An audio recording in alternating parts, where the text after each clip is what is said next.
అందరికీ నమస్కారం. New year అంటే అందరి ఇళ్లలో కేకులు, బిర్యానీలు తప్పనిసరిగా ఉండాల్సిందే. అయితే బయట దొరికే బిర్యానీలు కాకుండా, అలాగే ఇంట్లో కూడా రెగ్యులర్గా చేసుకునే బిర్యానీలు కాకుండా, మంచి స్పైసీగా స్మోకీ ఫ్లేవర్తో ఎంతో రుచిగా ఉండే తందూరి చికెన్ బిర్యానీ ఎలా చేయాలో ఇప్పుడు చూసేద్దాం. అన్ని కొలతలు, టిప్స్తో ఈజీగా చేసుకునేలాగా ఈ బిర్యానీ చెప్తున్నాను కాబట్టి వీడియో ఎక్కడ స్కిప్ చేయకుండా జాగ్రత్తగా చూసేయండి. ఈ బిర్యానీ చేయడం కోసం ఇక్కడ నేను కిలో చికెన్ని తీసుకుంటున్నాను.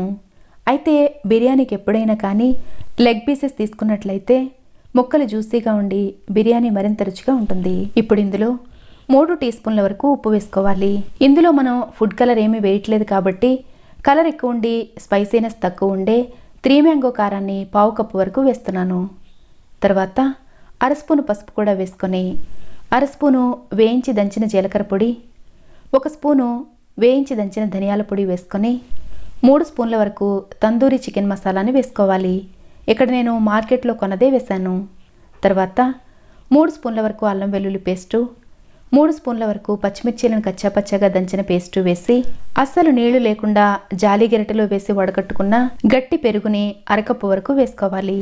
తందూరి చికెన్కి మంచి ఫ్లేవర్ రావడం కోసం 3 స్పూన్ల వరకు ఆవాల నూనె కూడా వేసుకొని అరచక్క నిమ్మరసం పిండి ఇదంతా ముక్కలకి పట్టేలా బాగా కలపాలి. మనం పెరుగులో అస్సలు నీళ్ళేమీ లేకుండా వడకట్టుకున్నట్లయితే చికెన్లో ఎక్కువ నీళ్లు ఊరిపోకుండా ఉండి మనం గ్రిల్ చేసినప్పుడు మసాలా ఊడిపోకుండా ముక్కలకు పట్టుకునే ఉంటుంది. ఈ మసాలా అంతా బాగా కలిపిన తర్వాత మీకు అవసరం అనిపిస్తే టేస్ట్ చెక్ చేసుకుని ఉప్పు, కారం లాంటివన్నీ అడ్జస్ట్ చేసుకోవచ్చు. ఇలా కలిపిన తర్వాత దీని మీద మూత పెట్టి 2 గంటల పాటు పక్కన పెట్టుకోవాలి. మీరు ఒకవేళ ముందు రోజు రాత్రే దీన్ని ప్రిపేర్ చేసుకున్నట్లయితే డీప్ ఫ్రిడ్జ్లో కాకుండా నార్మల్ ఫ్రిడ్జ్లో రాత్రంతా ఉంచుకోవచ్చు. అయితే మరుసటి రోజు ఉదయం వండే ముందు 2-3 గంటల ముందే బయట పెట్టుకుని నార్మల్ టెంపరేచర్లోకి వచ్చిన తర్వాత అప్పుడు మిగతా ప్రాసెస్ చేసుకోవాలి. తర్వాత కిలో చికెన్కి 3/4 కిలో బాస్మతి రైస్ని తీసుకుని 2-3 సార్లు బాగా కడిగి నీళ్లు పోసి గంట పాటు నానబెట్టుకోవాలి. ఇప్పుడు ఈ తందూరి చికెన్ బిర్యానీ చేయడం కోసం ముందుగా తందూరి చికెన్ని ప్రిపేర్ చేసుకోవాలి కాబట్టి ఇక్కడ నేను అగారో ఓటీజీని వాడుతున్నాను. మనం చికెన్ గ్రిల్ చేసినప్పుడు మసాలా కింద పడుతుంది కాబట్టి ఇలా సిల్వర్ ఫాయిల్ వేసుకున్నట్లయితే ఈజీగా క్లీన్ చేసుకోవచ్చు. అయితే ఈ ఫాయిల్ వేసేటప్పుడు ఈ రాడ్స్కి తగలకుండా జాగ్రత్తగా వేసుకోవాలి. ఇప్పుడు అవన్నీ కన్వెక్షన్ మోడ్లో పెట్టుకుని టెంపరేచర్ని 180 డిగ్రీలో పెట్టుకున్న తర్వాత టాప్ అండ్ బాటమ్ కూడా హీట్ అయ్యేలా పెట్టుకోవాలి. ఇప్పుడు 10 నిమిషాల పాటు ప్రీ హీట్ అయ్యేలా టైం సెట్ చేసుకుని మిగతా ప్రాసెస్ చేసుకోవాలి. చక్కగా నానిన ఈ చికెన్ని ఒకసారి బాగా కలుపుకొని గ్రిల్ చేసుకోవాలి. అయితే ఇక్కడ నేను పని కొంచెం ఈజీగా అవడం కోసం ముందు రోజు రాత్రే మసాలా పట్టించి ఫ్రిడ్జ్లో పెట్టి ఇలా బయట పెట్టుకుని నార్మల్ టెంపరేచర్లోకి వచ్చిన తర్వాత చూపిస్తున్నాను. ఇలా చికెన్ అంతా ఒకసారి కలుపుకున్న తర్వాత ఈ ముక్కలన్నిటినీ బార్బీక్యూ గ్రిల్ ర్యాక్ మీద చక్కగా సర్దుకోవాలి. మనం మసాలాని ప్రిపేర్ చేసేటప్పుడు మరీ జారుగా కాకుండా ఇలా పర్ఫెక్ట్ కన్సిస్టెన్సీలో కలిపాం కాబట్టి మసాలా ఊడిపోకుండా ముక్కలకు పట్టుకునే ఉంటుంది. ఇప్పుడు అవెన్లో దీన్ని పెట్టుకున్న తర్వాత ప్రీహీట్ చేసినప్పుడు సెట్టింగ్స్ అన్నీ ఆల్రెడీ పెట్టుకున్నాం కాబట్టి టైంను మాత్రమే మార్చుకోవాలి. అయినా మీకోసం మరోసారి చెప్తున్నాను. కన్వెక్షన్ మోడ్లో ఉంచుకొని 180 డిగ్రీస్లో పెట్టుకొని టాప్ అండ్ బాటమ్ కూడా హీట్ అయ్యేలా సెట్ చేసుకొని 40 నిమిషాల పాటు గ్రిల్ చేసుకోవాలి. 40 నిమిషాల తర్వాత ఒకవేళ ఏమైనా ఇంకొంచెం వేగాలి అనిపించినట్లయితే మరికొంచెం సేపు టైంని ఇంక్రీజ్ చేసుకోవచ్చు. ఇలా చక్కగా గ్రిల్ అయిన తర్వాత వీటిని బయటికి తీసుకొని మనం ఆల్రెడీ సిల్వర్ ఫాయిల్ కింద వేసాం కాబట్టి జస్ట్ ఈ పేపర్ని తీసుకొని క్లీన్ చేసుకుంటే సరిపోతుంది. ఇలా అవెన్ క్లీన్గానే ఉంది కాబట్టి ఇలా సిల్వర్ ఫాయిల్ని తీసేసిన తర్వాత ఈ గ్రిల్ ర్యాక్ని మన గిన్నెలు ఏ విధంగా అయితే కడుక్కుంటామో అలాగే క్లీన్ చేసుకోవచ్చు. జ్యూసీగా పర్ఫెక్ట్గా గ్రిల్ చేసుకున్న ఈ చికెన్ని ఇలాగే సర్వ్ చేసుకోవచ్చు. అయితే మనం వీటితో బిర్యానీ ప్రిపేర్ చేస్తున్నాం కాబట్టి మిగతా ప్రాసెస్ చూసేద్దాం.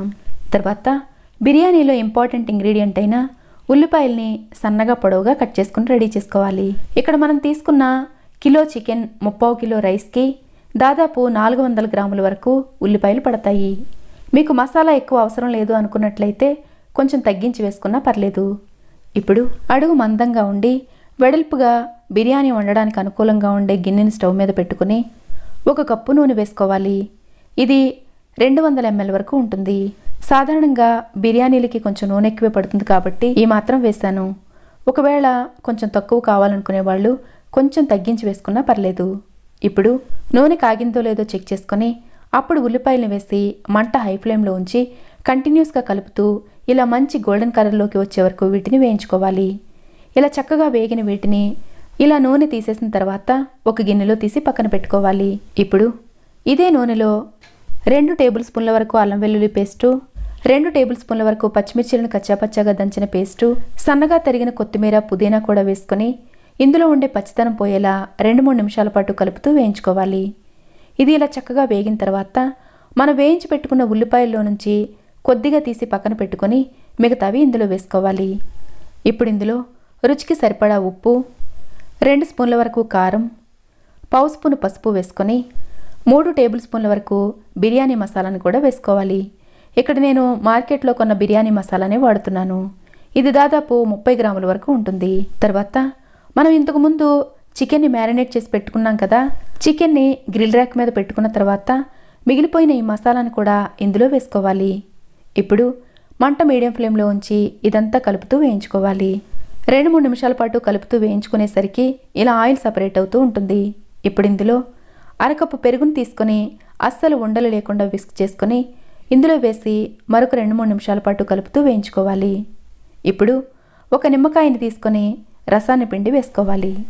ఇదంతా బాగా కలిపి ఇదే స్టేజ్లో టేస్ట్ చెక్ చేసుకొని ఉప్పు కారం లాంటివన్నీ అడ్జస్ట్ చేసుకోవచ్చు. అయితే మనం ముందుగానే చికెన్కి మసాలాలన్నీ పట్టించి గ్రిల్ చేసాం కాబట్టి ఇక్కడ అంత ఎక్కువగా ఉప్పు కారాలు ఏమీ పట్టవు. ఈ మసాలా అంతా చక్కగా వేగిన తర్వాత మనం గ్రిల్ చేసుకున్న ఈ చికెన్ని వేసి ఇదంతా ముక్కలకి పట్టేలా 1 నిమిషం పాటు బాగా కలపాలి. ఇప్పుడు దీన్ని మంట లో ఫ్లేమ్లోకి టర్న్ చేసి నెమ్మదిగా ఉడకనివ్వాలి. అయితే అడుగు పట్టేయకుండా మధ్య మధ్యలో కలుపుతూ ఉండాలి. ఈలోగా పక్కనే స్టవ్ మీద ఎసరు కోసం నీళ్లు పెట్టుకొని ఇందులో కొంచెం ఉప్పు ఎక్కువయ్యేంతగా ఉప్పు వేసుకొని ఒక బిర్యానీ ఆకు, కొద్దిగా దాల్చిన చెక్క, 8 వరకు లవంగాలు, 1 స్పూను మిరియాలు, 1 అనాస పువ్వు, 5-6 యాలకుల్ని కొంచెం తొక్క ఒలిచి ఇందులో వేసుకున్నట్లయితే ఫ్లేవర్ బాగా వస్తుంది. తర్వాత చిన్న జాపత్రి, పావు స్పూను షాజీరా, 3 మరాఠీ మొగ్గలు వేసి మంట లో ఫ్లేమ్లో ఉంచి ఈ నీళ్లను బాగా మరగనివ్వాలి. ఇలా మూత పెట్టి దాదాపు పావుగంట పాటు మరిగించేసరికి ఈ మసాలా దినుసుల్లో ఉండే ఫ్లేవర్ అంతా కూడా నీళ్లలోకి బాగా వస్తుంది. ఇప్పుడు మనం బిర్యానీ తినేటప్పుడు ఈ మసాలా దినుసులు పంటి కింద పడకుండా ఉండడం కోసం ఇలా వీటిని తీసి పక్కన పారేయాలి. ఇలా నీళ్లు బాగా మరుగుతూ ఉన్నప్పుడు మనం కడిగి గంటపాటు నానబెట్టుకున్న బాస్మతి రైస్ని వేసుకుని మంట హై ఫ్లేమ్లో ఉంచి ఈ బియ్యం విరిగిపోకుండా ఒకసారి నెమ్మదిగా కలపాలి. మనం చికెన్ని ముందుగానే గ్రిల్ చేసి పెట్టుకున్నాం కాబట్టి బిర్యానీ చేయడానికి ఎక్కువ టైం పట్టే అవసరం ఉండదు. అందుకే ఈ అన్నం కూడా మరీ ఎక్కువ పదునుగా లేకుండా 80% వరకు ఉడికించుకొని వెంటనే స్టవ్ ఆఫ్ చేసుకోవాలి. ఇప్పుడు మనం బిర్యానీ ఉడికించేటప్పుడు అడుగు పట్టేయకుండా ఉండడం కోసం ఇలా ఈ ఎసరును తీసుకొని పక్కనే ఉన్న ఈ చికెన్లో వేసుకోవాలి. మనం రైస్ని 80% వరకు కుక్ చేసాం కాబట్టి మిగతా 20% కుక్ అవ్వడం కోసం అన్నంలో ఉడుకుతున్న వేడివేడి గంజి నీళ్ళని 1 కప్పు వరకు వేస్తున్నాను. ఇప్పుడు 80% ఉడికిన ఈ అన్నాన్ని ఈ చికెన్ మీద లేయర్స్లా వేసుకోవాలి.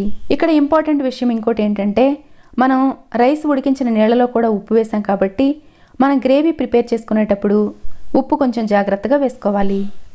అన్నం ఇలా ఒక లేయర్లో వేసుకున్న తర్వాత దీని మీద మనం వేయించి పెట్టుకున్న ఫ్రైడ్ ఆనియన్ని, కొంచెం తరిగిన కొత్తిమీర, పుదీనాని కూడా వేసుకొని కొద్దిగా నెయ్యి కూడా వేసి మరొక లేయర్లో అన్నం వేసుకోవాలి. ఇలా అన్నం అంతా వేసి చక్కగా సర్దుకున్న తర్వాత మళ్ళీ ఫ్రైడ్ ఆనియన్ని, కొత్తిమీర, పుదీనాని కూడా వేసుకొని ఒక 2 స్పూన్ల వరకు నెయ్యి కూడా వేసి వేడి నీళ్లలో నానబెట్టిన కుంకుమ పువ్వుని కానీ లేదా ఎల్లో ఫుడ్ కలర్ని కానీ వేసుకోవాలి. అయితే మనం బిర్యానీలో ఇలా పైన వేసే నెయ్యి బిర్యానీకి మంచి ఫ్లేవర్ని ఇస్తుంది కాబట్టి మంచి క్వాలిటీ ఉండే నెయ్యిని వాడుకోవాలి. ఇప్పుడు ఇలా చక్కగా సర్దుకున్న తర్వాత దీని మీద మూత పెట్టి మంట లో ఫ్లేమ్లో ఉంచి నెమ్మదిగా ఉడకనివ్వాలి. అయితే మంట గిన్నె అంతటి వైపు తగిలేలా గిన్నెని కొంచెం అటు ఇటు కదుపుతూ ఉన్నట్లయితే బిర్యానీ అంతా ఈక్వల్గా కుక్ అవుతుంది. దాదాపు పావుగంట పాటు నెమ్మదిగా ఉడకనిచ్చి మూత తీసి ఒకసారి చెక్ చేసుకొని ఒకవేళ అన్నం ఏమైనా గట్టిగా ఉన్నట్లు అనిపిస్తే మరికొంచెం వేడివేడి గంజిని మధ్యలో వేసి మరికొంచెం సేపు ఉడికించుకోవచ్చు. అలాగే స్టవ్ ఆఫ్ చేసిన వెంటనే సర్వ్ చేసేయకుండా ఒక 5 నిమిషాల పాటు బిర్యానీని సెట్ అవ్వనిచ్చి అప్పుడు సర్వ్ చేసుకున్నట్లయితే అన్నం పొడి పొడిగా ఎంతో రుచిగా ఉంటుంది. రెగ్యులర్గా రకరకాల బిర్యానీలు చేస్తూ ఉంటాం కానీ ఈ బిర్యానీకి మాత్రం చాలా మంచి ఫ్లేవర్ ఇంకా టేస్ట్ కూడా ఉంటుంది. చికెన్ని ముందు రోజే మ్యారినేట్ చేసి ఫ్రిడ్జ్లో పెట్టుకున్నట్లయితే చాలా త్వరగా సింపుల్గా ప్రిపేర్ చేసుకోవచ్చు. మంచి ఫ్లేవర్తో గుమగుమలాడుతూ స్పైసీగా ఎంతో రుచిగా ఉండే ఈ బిర్యానీ మీకు నచ్చినట్లయితే లైక్ చేయడం మర్చిపోకండి. Thanks for watching.